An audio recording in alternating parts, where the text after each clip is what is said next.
So, let's talk engineer. I've been excited to do this one because engineer is my favorite class. You know, believe it or not, the guy with one eye, not the best at aiming. The sentry's very, very helpful, quite frankly. I might come across a little bit biased in this video, I'm just gonna warn you. I did mention in I think it was the heavy video, that people were saying in the Demo Man video, talking to me about how, oh, Demo's actually the most competent merc, he do this, that, and the other. And obviously, these conversations are coming from probably Demo mains, most likely, who want to see all his good traits. But because I'm not so, ironically, blinded to Demo's flaws, I don't know if you want to phrase it that way, but I don't want to say Demo's flaws, but I was just more thinking the version of Demo that I think would make the most entertaining video, not the most straight-laced Demo that would get everything done properly and be efficient, because that's a little bit dull to me, quite frankly.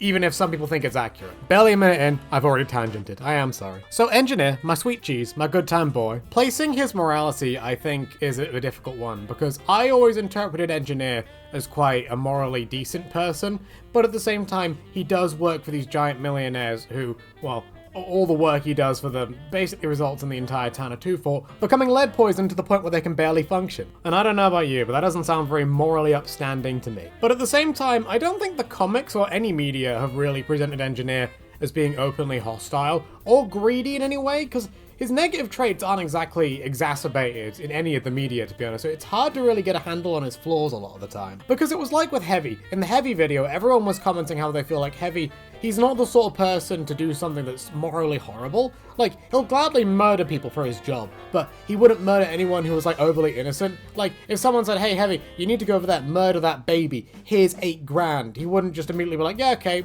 where are my money? Like, Heavy works for the same billionaire murderers that Engie does, but at the same time, I feel like he's more open to be like, I won't fight things that are physically inferior to me. My whole point is, if you're gonna make me do a job, make me fight someone who is of my same size, so to speak.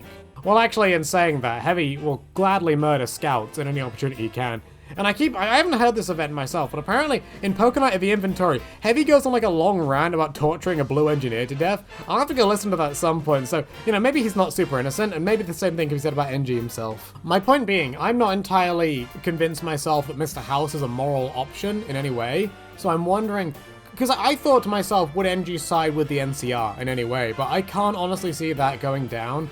Just because, number one, Engie would be really into the tech side of things, so he'd enjoy being employed by a technocrat, so he could have access to all the newest and best technology and all the best resources to make whatever he wants. And number two, Engineer kind of strikes me as the sort of guy who would at least be aware of politics. I can't imagine he'd be super into wanting to get involved if he had the option, but I'd imagine that if he was in a situation where he could affect things, I think he'd be aware enough to understand what's going on. And the NCR, I don't think them taking over the Mojave is really the best idea for them, because they're barely holding it together as it is. Now imagine they've got that place locked down, but there's no urgency anymore, there's no Legion coming to get them. They're gonna stop caring and go right back to where they were initially. The whole Mojave's gonna basically suffer for it.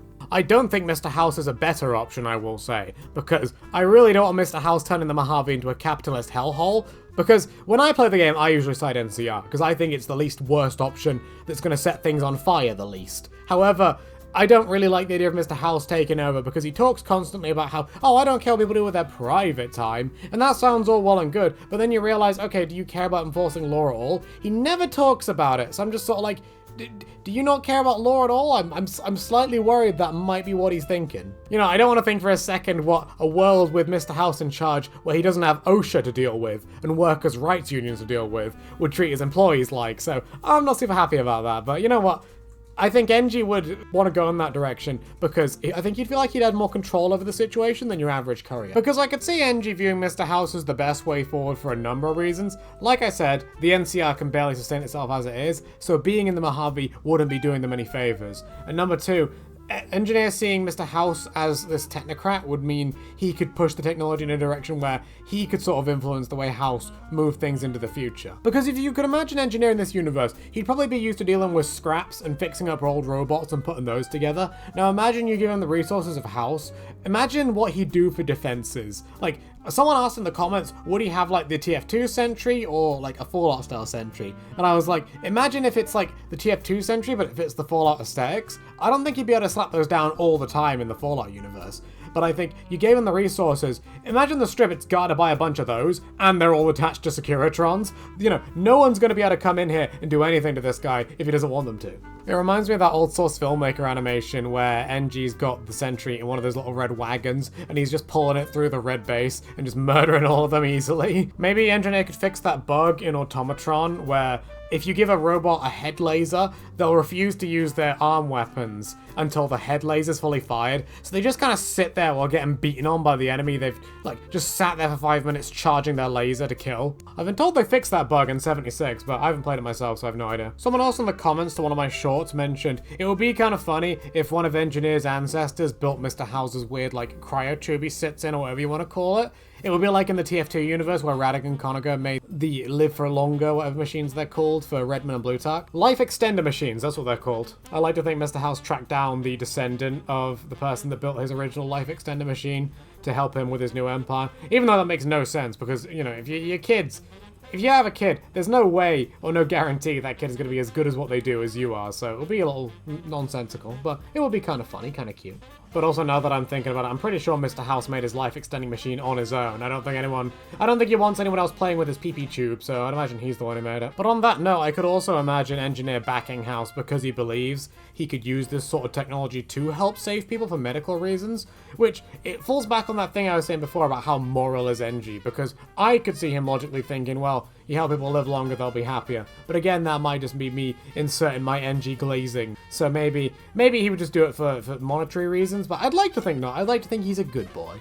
But as well as combat and medical equipment, I could also see NG putting in the effort to make some construction robots that would help fix up the actual area. You know, because around, Freeside, it's all destroyed. It's all a little shithole. And you imagine if Engineer could build these little drones and they come up and they fix all the buildings, so Freeside looks a bit nicer. I think Mr. House would be a huge fan of someone who could just do that, because if you could make Vegas no longer look like it's been bombed, I think he'd prefer that over what it looks like at the moment. Honestly, Mr. House and NG are kind of a power couple. I think these two, the ship going on. I ship Engineer and Mr. House. He comes into his little life support machine and gives him a kiss through the glass. Maybe Mr. House would scan his brain or whatever he does. However, at the same time, I feel like Engineer would feel as though he has sort of a trump card over Mr. House at the end of the day, because if Mr. House starts being too evil or starts doing something that NG really doesn't approve of, I feel like NG out of anyone would have the ability to sort of put House down.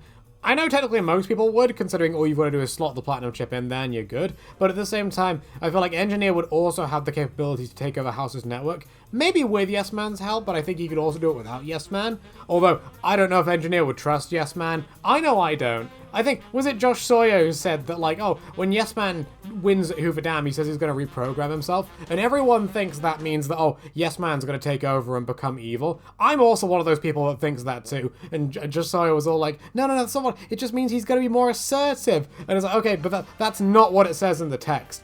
I think Engineer would be on the same page as me, and he'd be like, right, I'm not having no AI bastard take over my machines. It's mine, bitch. Because as much as I love Yes Man, I think he's a cutie, and I would love a little Yes Man, little robot personal thing I could talk to who has the same personality, because I just love him so much.